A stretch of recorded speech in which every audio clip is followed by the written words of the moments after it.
Today I'm going to show you how I make my sourdough bread. I really like the method that I do for making bread because I do all of the work basically in one day and then I just bake the bread the next day. So this recipe that I'm going to make today is going to be for 2 loaves because if you're going to go through all this work, you might as well double the recipe and have 2 loaves. I went ahead and fed my starter this morning at 8 o'clock. It's now 1:45, so it's already more than doubled in size. So let's get started. I'm going to zero out my scale and weigh everything in grams. The first thing I'm gonna do is add 250 grams of starter.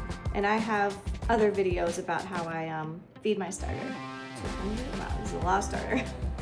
Ooh, there we go, perfect. I'm gonna add in 735 grams of water. This is filtered water that I microwave just a tiny bit so that it's more like room temperature instead of cold. Now I'm just gonna whisk this together until it's nice and milky. I'm gonna roll up my sleeves.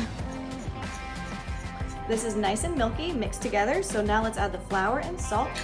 So today I'm gonna use 2 different flours. This is the Ballerina farm flour, high protein. I really like this flour. I think this is the best flour I've ever used. It makes the best texture of bread, love it.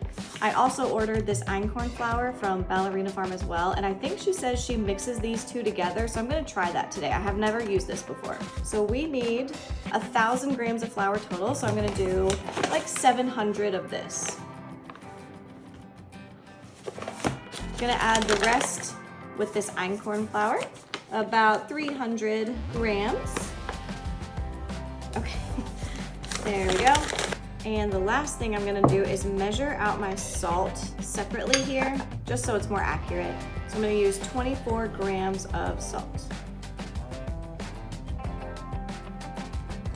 Salt is going in. Some people add the salt in after an hour. I did that once, I didn't notice a difference, so I'm not gonna do that. So now I'm gonna whisk it. Now I'm gonna whisk it with my, wait, what was I saying? I'm gonna mix it with my whisk. Wow, mix it. I can't talk right now.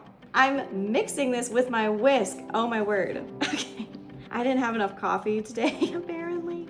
Okay, now I'm gonna use my hand to kind of really mix it well. This is gonna take just a few minutes. All right, I've mixed this all up by hand, and now I just have a dish towel that I've dampened. I'll cover the bread, and I'm going to put this in the oven for an hour. I keep the oven on bread proofing mode, and I do this whole thing in the oven like that, so it keeps the temperature constant. So I'm gonna put it in there for an hour, and then we'll do our first set of stretchables.